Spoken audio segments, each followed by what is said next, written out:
किसी को इंतखाबी अमल से रोका गया तो तहकीकात करेंगे, अनवारुल हक काकड़।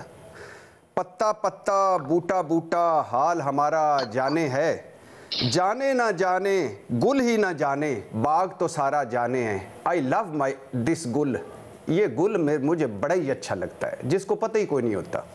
इग्नोरेंस इज ब्लेसिंग, पूरा फिक्रा ठीक अंग्रेजी का। गुल साहब तुसी ग्रेट हो। मैडम शेख, अगर वैसे अनवारुल हक काकड़ साहब का 132वां दिन 133वां दिन चल रहा है, ये भी रिकॉर्ड है। आइन, जमहूरियत, इखलाकियात, असूल और मंतक वालों को सलाम के आज निगरान वज़ीर आज़म का 132वां दिन चल रहा है, जो कि होना नहीं चाहिए, पता 90 दिन होने चाहिए, 120 दिन होने। बहरहाल अच्छा मैडम शेख, 4 चीज़ें हैं छोटी छोटी, उन पे करते हैं कि क्यों ये प्रोपेगेंडा है ये तहरीक इंसाफ का।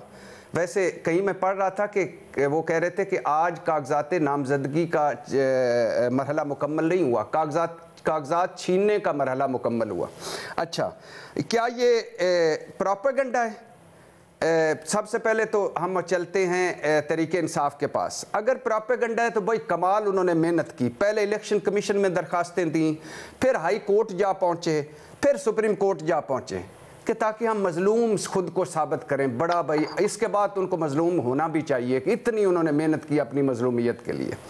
दूसरा, मेन स्ट्रीम मीडिया देख लेते हैं, तहरीक इंसाफ को छोड़ देते हैं। चौधरी शुजात की बहन गुजरात में, परवेज़ इलाही की एहलिया, यास्मीन राशिद का शौहर, और हाफिजाबाद के मेरे भट्टी बरादरान। यार भट्टियों को तो छोड़ दो भाईजान, मैं इसलिए नहीं खड़ा हुआ कि चलो रहने दो।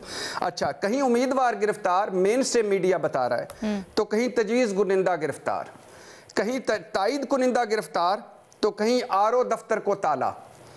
कागजात नामजदगी कहीं मिल नहीं रहे, कागजात नामजदगी कहीं जमा नहीं हो रहे, और कहीं बैंक वाले फीस भी नहीं ले रहे। अच्छा, ये मेन स्ट्रीम मीडिया, और मेन स्ट्रीम मीडिया की खबर है कि सुप्रीम कोर्ट की समाअत के बाद, लेवल प्लेइंग फील्ड के बाद, हमारे जंग अखबार के फ्रंट पेज पे खबर है कि सुप्रीम कोर्ट के समाअत के बाद, इलेक्शन कमीशन के खत के बाद फिर भी हरासा हो रहे हैं और पीटीआई में मायूसी है। ये हमारे जंग पे खबर है, वो भी मेरे ख्याल से हम भी उनको मजलूम बनाने के चक्कर में थे। अच्छा, आगे आ जाइए, उस सुप्रीम कोर्ट की हियरिंग पे आ जाए। रिमार्क्स देखिए, उस्मान डार की वालदा के साथ जो हुआ, निगरान हुकूमत इलेक्शन कमीशन ने कुछ ना किया। अच्छा, आगे आज, एक सियासी जमात को अलग क्यों डील किया जा रहा है? सुप्रीम कोर्ट क्यों कहना चाहेगी कि एक सियासी जमात को अलग क्यों डील किया जा रहा है अगर कुछ ना हुआ? कोई भी आप पर एतमाद नहीं करता, इलेक्शन कमीशन को कह रही है सुप्रीम कोर्ट, आपका कंडक्ट साबित कर रहा है कोई लेवल प्लेइंग फील्ड नहीं है। अच्छा, इलेक्शन कमीशन एमपी ऑर्डर्स क्यों नहीं रुकवा रहा? इलेक्शन कमीशन का ज़ाब्ता इखलाक जारी हो चुका है, इलेक्शन के दिन थोड़े रह गए, क्यों नहीं रुकवा रहा एमपी ऑर्डर्स? एमपी ऑर्डर्स भी मेरे ख्याल से उनको मजलूम साबित करने के लिए निकल रहे थे। लेवल प्लेइंग फील्ड यकीनी बनाइए सुप्रीम कोर्ट, और बज़ाहिर लेवल प्लेइंग फील्ड ना मिलने का इल्ज़ाम दुरुस्त है सुप्रीम कोर्ट। अच्छा, फिर आगे आ जाइए। अच्छा, अगर ये प्रोपेगेंडा था और वो खुद को मजलूम बनाने के चक्कर में थे तहरीक इंसाफ वाले, तो इलेक्शन कमीशन ने तमाम आईजीज को क्यों खत लिखे? सुप्रीम कोर्ट में तो चलो वो कह सकता था हजूर एक भी ऐसा मामला नहीं हुआ, हजूर 2-4 हुए हैं, हजूर ये है रिकॉर्ड। और दूसरी बात है कि जब खत लिखे उसके बाद का सुनिए, उसके बाद इलेक्शन कमीशन के 2-3 खत सामने आए हैं जिसमें वो कह रहे हैं कि फलां जगह पे ये हुआ है, फलां जगह पे ये हुआ है, फलां जगह पे ये। आईजी बात नहीं मान रहे। अच्छा, फिर आगे आइए मैडम शेख, ज़्यादा आपका है ना कि ये ज़्यादा नंबर हैं, वैसे जो कितने हैं, 2434 पीटीआई के, 2134 नून लीग के, और 1651 पीपी के। तो ये ज्यादा क्यों है? कभी देखा है? 5-5, 6-6 क्यों रखे हुए हैं? 2-2 उम्मीदवार भी होने चाहिए, 1-1 उम्मीदवार। वैसे इस पे भी अभी बड़ा आगे चलना है कि बल्ले का इंतखाबी निशान आ गया तो एक अलहदा बात है, ना आया तो हर हल्कों में 2-2, 3-3 उम्मीदवार कहना मैं भी तहरीक इंसाफ का, मैं भी तहरीक इंसाफ। लेकिन ज्यादा क्यों है?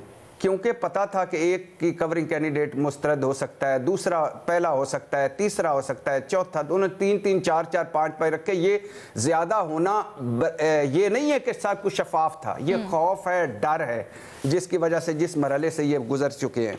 तो मैडम शेख, अगर ये प्रोपेगेंडा है, अगर ये मजलूम को खुद को मजलूम साबित करना है, और अगर ये जिसमें सुप्रीम कोर्ट भी उसी प्रोपेगेंडे में आ गई, इलेक्शन कमीशन भी उसी प्रोपेगेंडे में आ गया, लाहौर हाई कोर्ट भी उसी प्रोपेगेंडे में आ गया, मेन स्ट्रीम मीडिया भी उसी प्रोपेगेंडे में आ गया, तो फिर वही शेर आपको दोबारा आपकी खिदमत में अर्ज है, पत्ता पत्ता बूटा बूटा हाल हमारा जाने है, जाने ना गुल ही ना जाने बाग तो सारा जाने है। आई लव दिस गुल, ये जब भी मिला मैं इसको पहली मर्तबा आपके साथ बैठे इस गुल इसको नहीं ये गुल नहीं है, ये छोटा गुल है, ये फूल आपके साथ बैठे हमारे। शुक्र है कि इन्होंने अकबर बादशाह के दौर की एक मिसाल नहीं दी मेरे गुल ने, कि वहां भी कागजात नहीं छीने गए थे। तो खैर, मौका जाया ना करें। एक्चुअल गुल मिलेगा, जब गुल मिलेगा तो उस गुल को मैं रिपोर्ट कार्ड में आपसे दरखास्त करूंगा कि मुझसे ज्यादा टाइम दें, क्योंकि ये इसको ही नहीं पता कि क्या हो रहा है। Ignorance is blessing.